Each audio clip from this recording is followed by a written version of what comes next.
What is going on, guys? We are back and we're looking at another Vince McMahon story. So obviously everyone's aware of what's happening in 2024 with the lawsuit, with all the incredibly disgusting things that allegedly happened. But today we're going to look at past allegations, because this is not an insulated incident for Vince McMahon or even the WWF. Because you have to remember too, until recent times, WWF was solely owned by the McMahon family, particularly Vince McMahon. And basically he did everything he could, didn't have to answer anyone, and was the biggest wrestling company in town, which means he had power of everyone's careers, their lives, etc. So first we're going to go to 1986. So this involved the WWF's first ever female referee, Rita Chatterton, who accused Vince McMahon of sexual assault. So this is an interview with Inzantari, who is who would be classified as a jobber, where he approached Rita. According to Inzarati, in the summer of 1986, he found Chatterton standing alone near the wrestling ring a few hours before a WWF show. She looks at me and burst out in tears, he recalls, and she grabbed me, and I go, "Rita, what happened?" Chatterton began to reply, "I was in Vince's limo." Before she could continue, he let out an involuntary, "Oh no." "Lenny, he took his penis out," he said. Chatterton told him between sobs. "He kind of forced my head down there, and I made it known I wasn't interested in doing that." Inzarati was not surprised. He had heard a lot of different stories about McMahon's proclivities. He was strange, brother. McMahon did not respond to requests for comment made through WWE and his personal lawyer, Jerry McDivitt. Inzarati asked Chatterton what happened next. "Then Vince pulled me on top of him," she told her friend. According to her, she was wearing jeans that McMahon forcibly took off. Soon as Inzarati puts it, he was inside her. "You're done," Inzarati remembers telling Chatterton. "Your time's numbered. You're not going to be here." Sure enough, he was right. The WWF stopped calling Chatterton for referee appearances, starting that summer. Inzarati doesn't use the word rape while talking about what happened, but he describes something that sounds like the conventional definition of that term. Was she taken advantage of? Absolutely. Was she scared to death? Absolutely. Did she want to do that? Probably not. Inzarati said nothing to anyone about what Chatterton told him. "You just keep your mouth shut because it's Vince McMahon. What are you going to do? Stooge on Vince McMahon? You're going to be blackballed from the wrestling business." Chatterton disappeared from the public eye immediately after she made her accusation against McMahon, Geraldo Rivera's television show in 1992. She was given no interview about the alleged incident, nor about the trailblazing life and career that it disrupted. Chatterton had been silent until now. And I believe they had a settlement out of court. But yeah, this tells you like everything that's going on in 2024. It's absolutely disgusting, but it becomes a pattern once you see all these things add up more and more and different things. Next up, we have the Ring Boy scandal. So this is not so much about Vince McMahon, but it's about people close to him like Pat Patterson, who may have seen things and didn't care, and some of the announcers, some of the other people that worked in the WWF that kind of turned a blind eye to things. So back in 1992, there was a sex scandal that rocked the WWF behind the scenes. Announcer Mel Phillips was fired, and Terry Garvin quit as a result of alleged wrongdoing. The book Titan Sinking: The Decline of the WWF in 1995 states, the allegations against them were numerous, but all involved the exploitation of young ring boys and promise of more lucrative pushes, for opening act wrestlers in exchange for sexual favors. So basically at this time, there was guys who were homosexual, and they would offer, "Oh, you help me out, I'll help you out. I'll help you get your pushes, make you bigger in the company, and in return, you're going to do some favors for me." It's very Harvey Weinstein-esque. One of the accusers was Randy Orton's uncle, Barry, who performed in WWF as Barry O. He claimed that Garvin accosted him when he was just starting out in the business as a 20-year-old with the promise of a lucrative and secure future. Regarding Phillips, WrestlingInc.com report that Phillips was exposed as a pedophile who frequently took advantage of younger underage males he supervised setting up rings at live events who came from broken homes and troubled backgrounds. They go on to say that one of his alleged victims continued to watch WWF program and suffered flashbacks whenever the former ring announcer's face appeared on screen. It is claimed that this individual had threatened a lawsuit against the WWF if Phillips wasn't removed from presentation of old footage. It appears that this report could have some substance to it because of the history of WWE DVD sees Hulk vs. Andre the Giant shown using hard cam footage only. Phillips can be seen in the background of other shots used during the actual broadcast, which could be a reason behind the lack of camera angles. Tom Cole, who worked for WWF as a ring attendant in the 80s and 90s, while he was underage through young adulthood, and who went public with his claims in 1992, addressed the ring boy scandal and Phillips' obsession with feet in 2011 in an interview with Mike Mooneyham of the Post and Carrier. When you're 12 or 13 years old, you think this guy is wrestling with you, and then he grabs your foot. Maybe part of you doesn't want to believe it, or part of you wants to block it out, Cole said. I just don't have an answer for it. Who would have told you at that age that some guy wants to play with your feet? Nelson Swagler, per Sex, Lies, and Headlocks, the real story of Vince McMahon and the World Wrestling Entertainment, who was WWF's company operations manager, remembers walking into a bus stop and sees Garvin, who they claim was responsible for supervising the ring boys, hard at it with one of the minors. So he's talking about how possibly he was molesting a child and this person found out and walked in on it. The book also claims that Garvin's assistant had an address book with the names of kids around the country he'd call on when the WWF hit their town. These were kids that were usually from broken homes whose parents would only be glad to send them off to do a day's work. So basically, he had this book of kids in different cities, and when he went to the cities, he would call those kids and be like, I'm in your town, I need you. Absolutely fucking disgusting. Everyone knew what was going on, continued Swagler, but it would have taken someone within the Brotherhood to have moved on to it. And none of these people knew about it, moved on it. It must be noted that legendary Intercontinental Champion Pat Patterson didn't do anything wrong around this time, other than being openly gay, which of course is not exactly a criminal offense, but seemingly bordering the line in some states in the early 90s. Yeah, that was a crazy time.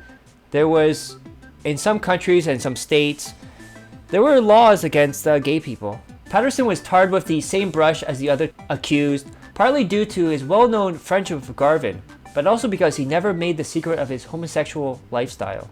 So he's pretty much out in the open, telling everyone he's gay and whatnot. Which is really weird because they talk about young and upcoming wrestlers being offered spots for sexual favors. And Pat Patterson's always been around Vince McMahon, I'm just saying. I'm not saying anything happened, I'm just saying it's really weird. And then this one is a little bit weird, not because anything happened, but because of Nails' response to why it happened. So this is Vince McMahon and Nails, the wrestler. So Nails believed that he was deserving of a better payday than the one he received for SummerSlam 1992 showdown against Virgil. Keep in mind, a lot of these happened in 1992. Rather logically, the convict believed that since WWF superstars performed in front of what was at the time the second biggest attendance in the company's history, they should be getting more money for doing so. Vince McMahon said no. Upon hearing this rejection, Nails apparently went berserk, choking McMahon out while the berserker guarded the door. After Pat Patterson and others pulled Nails off the boss, he was fired. Upon being given his marching orders, Nails claimed foul play by his former employers, labeling a sexual assault charge at them to cover his own back ahead of a potential assault and battery charge being thrown in his direction. His claim, Nails' claim, that McMahon had cupped his testicles was dismissed before it even went to court. During the steroid trial, Nails later testified against Vince in court, so that they actually ended up being a key reason why Vince got off. It made the jury think anyone saying negative things was a bitter ex-employee with an axe to grind. Eric Bischoff would later hire Nails for a short run in WCW as a result of his love for his story. So this one here, I'm not saying it didn't happen, but this one to me is a little bit more unbelievable, because Nicole Bass, if you ever saw her in 1999 and you saw the Brooklyn Brawler, It's a totally different structure. Nicole, this huge woman with muscles, she was on Howard Stern as well. And Brooklyn Brawler was out of shape, past his prime. Apparently he overpowered her. Like I said, I'm not saying it didn't happen. I'm just saying, in my mind, it doesn't seem believable. Okay, so after getting fired from the WWF in 1999, Nicole Bass filed a suit for sexual harassment against the company and report sum of $120 million. The former bodybuilder alleged that the Brooklyn Brawler, Steve Lombardi, assaulted her in an airplane on the way to England by pushing her up against the wall, grabbing her breast, grinding his groin into her body. A claim that was dismissed immediately after Laura Bevitt, Lombardi's attorney, said nobody else on the plane had seen the incident. Bass claimed the incident took place in plain view of fellow passengers on the flight. Bass's lawyer, Kathleen Tomlinson, said her client had been subjected to relentless backstage sexual harassment during her 5 months with the company, while the WWF claimed she was very good at her job and was let go because of that. The company took the view that Bass was attempting to get some sort of revenge on McMahon for doing so.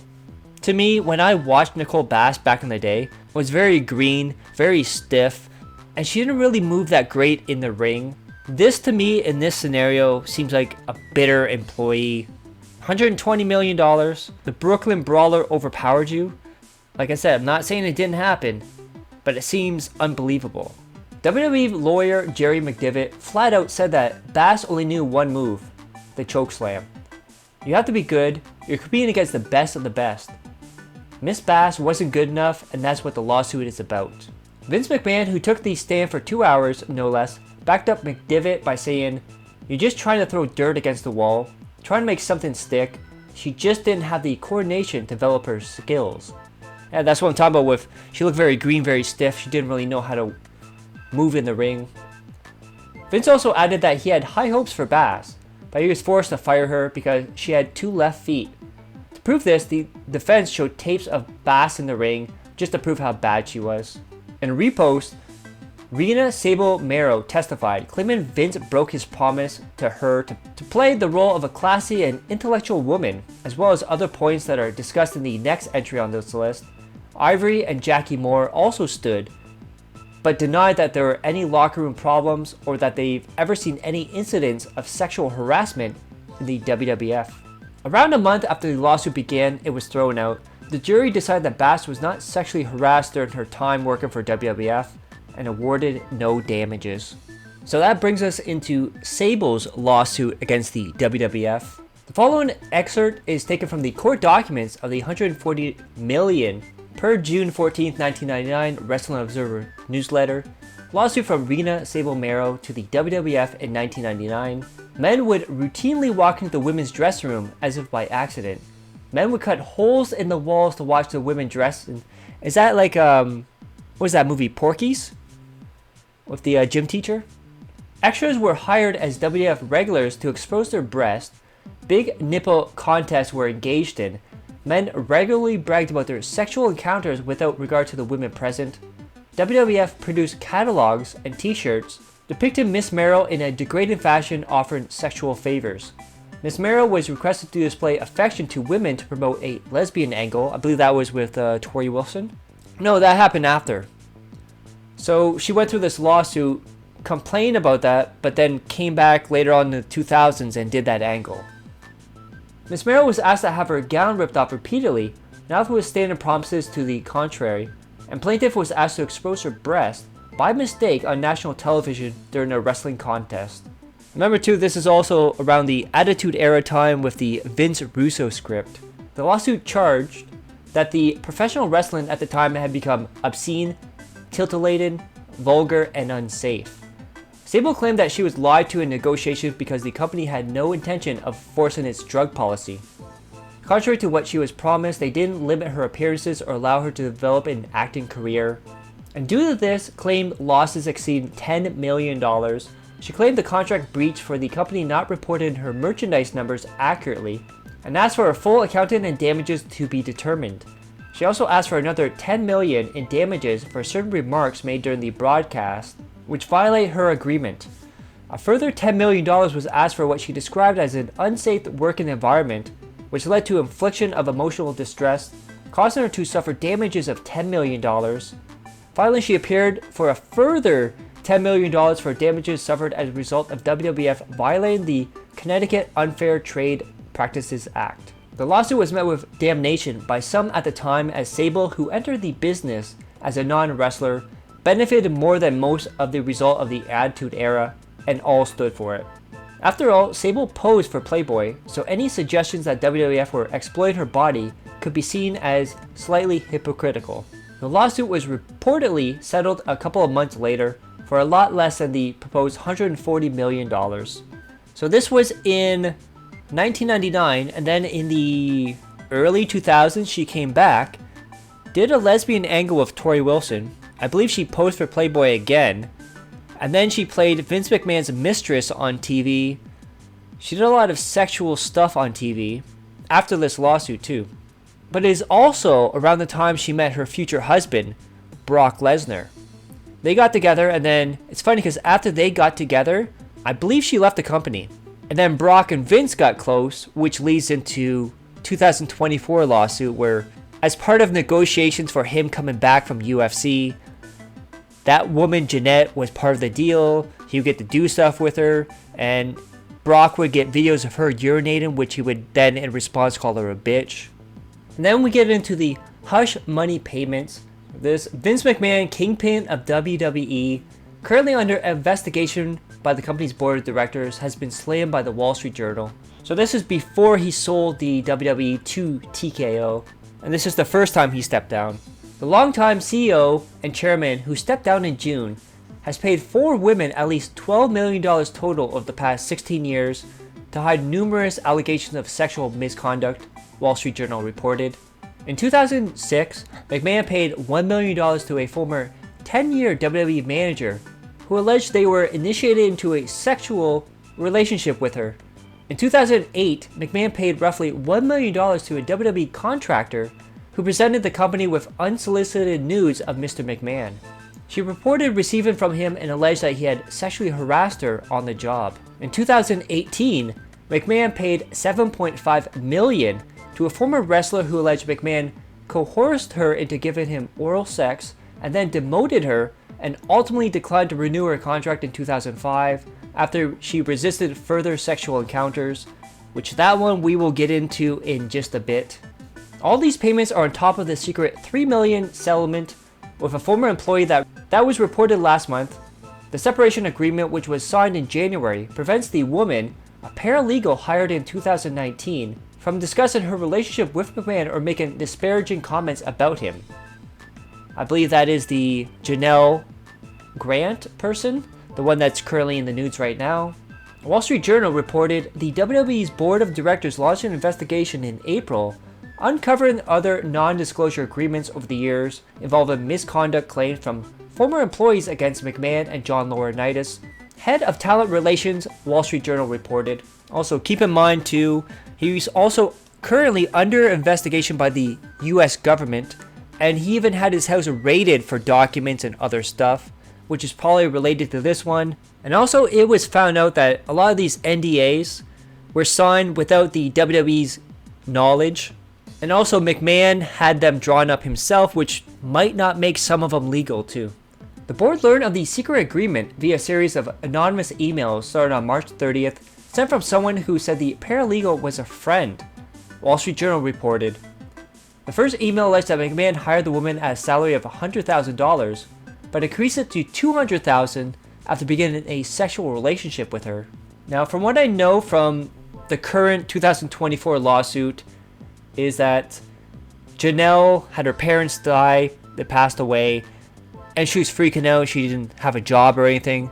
And then the landlord, who was a friend of hers, recommended Vince, which started all this. So I'm wondering if the landlord is that friend that sent the anonymous email. The email also alleged that McMahon gave her like a toy to Laurinaitis, a pro wrestler turned executive who returned to his position as head of talent relations in March 2021 after nearly a decade out of the role. The board also investigated a $1.5 million non-disclosure agreement from 2012 between the same former paralegal and WWE executive John Laurinaitis. My friend was so scared she quit after Vince McMahon and lawyer Jerry paid her millions of dollars to shut up, the email said, referring to McMahon's longtime lawyer Jerry DeVitt, who negotiated the deal, Wall Street Journal reported. The findings of the board is that McMahon used personal funds to pay the former female employees, Wall Street Journal reported. A WWE spokesperson told WSJ that McMahon's relationship with the paralegal was consensual. McDivitt, McMahon's attorney, said the paralegal made no claims of harassment against McMahon, and WWE paid no money to her on her departure. So the funny thing about this one is, so when Vince stepped down, Stephanie came back. And then when Vince forced his way back into the company, Stephanie left. You can tell she doesn't want anything to do with her father. She found out about something. Because with her being on the board of directors at this time, she had to see all these allegations. She had to know what was going on. Stephanie McMahon, Vince's daughter, who served as Chief Brand Officer since 2013, has been chosen to serve as CEO and Chairwoman during the investigation. In May, she announced she was taking a leave of absence from the majority of her responsibilities at Stamford, Connecticut-based company. Yeah, because she knew Vince was going to try and push his way back into the company, and when they had a vote to determine if Vince should come back to power, Stephanie, Nick Khan, and Triple H all voted no. But Vince fired people from the board, put his own people in, and used his majority stake to come back. McMahon, 76 years old, retained his roles and responsibilities related to WWE's creative content during this period, and even has appeared numerous times on WWE TV during the investigation. So this is where we come in for the 2005, where somebody was fired for declining sexual advancements and whatnot. Because the rumor around this time was that Vince coerced Christy Hemme into giving him oral sex, and then he wanted more. And when she refused, they demoted her to Ohio Valley Wrestling. And then when she refused again, they just let her go. That was the rumor. Let's look at some interesting words from Christy Hemme here. So this is from TNA, when she was in TNA. My departure from WWE was on my own terms because I stuck to my guns, on my morals and values as a human being. I knew in my gut that it would be the end, but I also knew that carrying guilt for knowingly doing something against what I believed wasn't worth getting ahead. Leaving broke my heart, but doing the right thing is something I will always be proud of. And so this happened during an interview on The Tomorrow Show in July 2016. Hemme was asked to talk about her departure from WWE. The former wrestler, however, still would not give a specific reason why she was let go. When asked if she left the organization on her own accord, Hemme responded, "It wasn't on my own record." Now keep in mind too, in that 2005 case, he talked about demoting the wrestler and then firing her. So we have this one here. She recalled, WWE asked to move me to OVW to train, and I was like, yes, I get to go train. Like, I want to go work hard.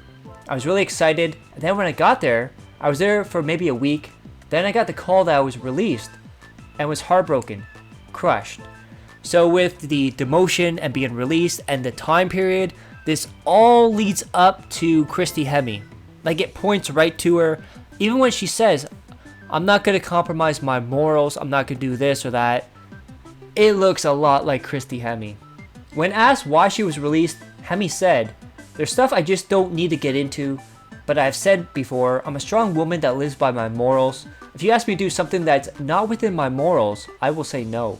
So once I put that, line down, that's when I got the axe." And then she was asked, was it one specific incident, or did you say no to a bunch of things and then they felt like they got that vibe about you? Which she responded with, "It was one specific incident, so I'm just going to leave it at that because I don't need to go into details. It was not a wrestling related risque thing. I did Playboy. It's just behind the scenes politics. So this is one of the saddest ones here. So Ashley Mazzaro unfortunately took her life because of suicide. She claimed that during the tribute to the troops when she went overseas, she was drugged and raped by military personnel. She went to head office about it, and they pretty much told her to be quiet about it. Don't ruin this for us. We don't want to ruin the relationship with the military. But more of this has been coming out recently. So we got this one. Before her passing, Ashley Mazzaro said she saw Vince McMahon making out with female wrestlers, McMahon would call her hotel nonstop. So this is from Vice News. They obtained a previously unreleased statement from Ashley Mazzaro where she accused former WWE CEO Vince McMahon of predatory behavior. The statement given before her 2019 death states that she was punished for rejecting McMahon by giving bad scripts that would ruin her reputation. Mazzaro recalled being extraordinarily uncomfortable, begun calling the hotel room, phone, and my cell phone nonstop. The previously unreleased statement was left out of the affidavit after it was published after her death, in which she accused McMahon and top executives of a cover-up after she was raped on a military base in Kuwait in 2006. WWE previously denied that they knew about Mazzaro being raped, but an attorney for John Laurinaitis confirmed that Laurinaitis and McMahon knew. Also in the previously unreleased statement, Mazzaro said she saw McMahon making out with female wrestlers in the locker room and that she was sexually harassed. Mazzaro said the demanded scripts were meant to destroy her reputation, and this previously happened to another female wrestler before she left. The name of the wrestler was not mentioned in the Vice story out of respect for her privacy. That is probably most likely Christy Hemme. Here is the previously unreleased statement from Mazzaro. During my time with the WWE, I had observed Vince McMahon making out with other divas in the locker room, but he never paid attention to me, and I assumed I was not his type. This changed after my Playboy cover was released. I was fortunate enough to be allowed to fly on the company jet and stay at the same hotels as the executives for a period of time so I could get home faster to spend time with my daughter. On one of these occasions, Vince was attempting to get me alone with him in his hotel room late at night, and I felt extremely uncomfortable. He began calling the hotel room phone and my cell phone non-stop. I called Kevin Dunn to explain the situation. He said I should tell Vince I was not feeling well and would see him on TV the next day, so I did. Immediately after the night, Vince started writing my promos for me. Vince does not write promos for female wrestlers. That is the job of the creative department, and he certainly wouldn't have, under any circumstances, written a promo for me. But he did, and the promos were written with the clear intention of ruining my career. I brought the first script Vince wrote for me to the WWE employee in creative charge at the time, Michael Hayes. And he said, "You're not saying this? Who the fuck wrote this?" And I told him that Vince did. He said, "Well kid, these are the breaks," meaning that Vince wanted to end my career and destroy my reputation on my way out. He is known for this type of behavior and also did this to Redacted upon her departure from WWE. In addition, after that night, each time I walked by him, he would make vulgar sexual comments that were clearly designed to make me uncomfortable. So that is it for now. If there's any updates on this, I'll let you guys know. So don't forget to click that like, share the video, leave a comment below, hit subscribe. And as always, hope you're all safe, healthy, and happy. I love each and every one of you. Peace and love.